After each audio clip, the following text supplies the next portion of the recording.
আসসালামু আলাইকুম দর্শক, আমার চ্যানেলের আরেকটি ভিডিও দেখার জন্য সবাইকে আমন্ত্রণ জানিয়ে শুরু করছি আজকের রেসিপি। আজ আমি আপনাদেরকে সাবুদানা দিয়ে মচমচে একটা পিঠা বানিয়ে দেখাবো। আর এই পিঠাটা যতটা ক্রিস্পি হয় ততটাই কিন্তু সফট হয়, আর খেতে কিন্তু বেশ মজা। তাহলে চলুন শুরু করা যাক। সাবুদানার পিঠা বানানোর জন্য আমি এখানে হাফ কাপ সাবুদানা পানির মধ্যে ভিজিয়ে রেখেছিলাম 15 মিনিট। তারপর দেখুন এগুলো কিন্তু ফুলে বড় হয়ে গিয়েছে, মানে হাফ কাপ ভিজিয়েছি, এখানে 1 কাপের মতো হয়ে গিয়েছে। আর এই সাবুদানাটা আমি এখন বাটির মধ্যে নিয়ে নিব।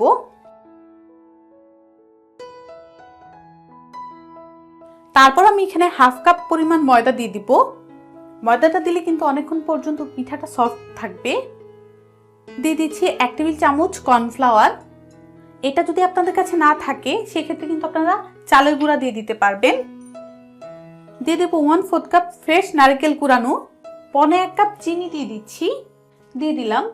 আচ্ছা, মিষ্টিটা কিন্তু আপনারা অ্যাডজাস্ট করে নিতে পারবেন, কম খেলে কম দিবেন, বেশি খেলে বেশি দিয়ে দিবেন।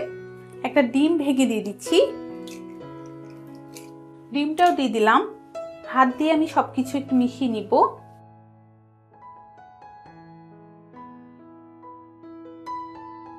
অল্প সময়ের মধ্যে কিন্তু একটা মচমচে দারুণ স্বাদের পিঠা হবে।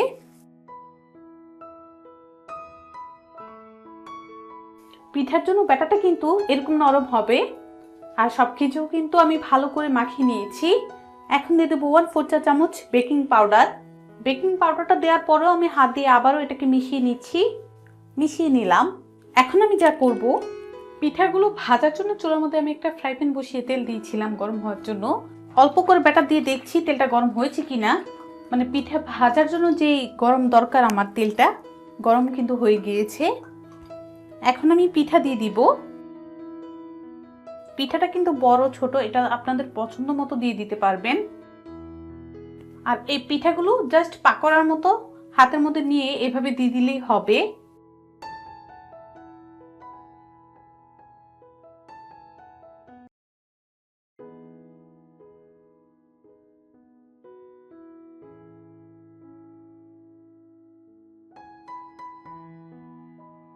কিছু দিয়ে দিলাম। এখন আমরা কিছুক্ষণ অপেক্ষা করব। কিছুক্ষণ অপেক্ষা করেছিলাম আর এগুলো কিন্তু তেলের মধ্যে ভেসে উঠেছে। হালকা কিন্তু একটা কালার চলে এসেছে। চুলার আঁচ মিডিয়াম রেখে আমি এগুলোকে আরো কিছুক্ষণ ভেজে নিচ্ছি। 6 থেকে 7 মিনিট চুলার আঁচ মিডিয়াম করে এগুলোকে ভাজতেছি। আর এগুলো কিন্তু সোনালী কালার হয়ে গিয়েছে আর ক্রিস্পিও কিন্তু হয়েছে। এখন এই পিঠাগুলো আমি একটা ঝাঁঝরির মধ্যে উঠিয়ে নিব। আর এই যে দেখুন পিঠাগুলো দেখতে কতটা নাইস লাগতেছে। তো এভাবে আমি সবগুলো পিঠা ভেজে রেডি করে নিচ্ছি। সবগুলো সাবুদানার পিঠা ভেজে রেডি করে নিয়েছি। অল্প সময়ের মধ্যে যদি কোনো পিঠা বানাতে চান তাহলে কিন্তু আমি বলবো এই পিঠাটা বানিয়ে দেখতে পারেন। অবশ্যই একদিন ট্রাই করবেন, তারপর আমাকে জানাবেন কেমন হয়েছে। আমার তো বেশ ভালো লেগেছে খেতে, আপনাদেরও ভালো লাগবে। আমি আপনাদেরকে একটা পিঠা ভেঙে দেখাই এটা কতটা ক্রিস্পি হয়েছে উপরটা আর ভিতরটা কতটা সফট হয়েছে। আর পিঠার ভিতরে কিন্তু একদম তেল ঢুকে নাই। অনেকেই ভাবতে পারেন যে পিঠার ভিতরে কি তেল ঢুকে গিয়েছে কিনা। তো আমি আশা করছি আমার এই রেসিপিটা আপনাদের ভালো লেগেছে। ভালো লাগলে অবশ্যই একটা লাইক দিবেন, শেয়ার করবেন, কমেন্টসের মাধ্যমে জানাবেন কেমন হয়েছে। চ্যানেলটাকে সাবস্ক্রাইব করবেন, পাশে থাকা বেল আইকনটিতে ক্লিক করবেন নতুন আর সহজ রেসিপি পাওয়ার জন্য।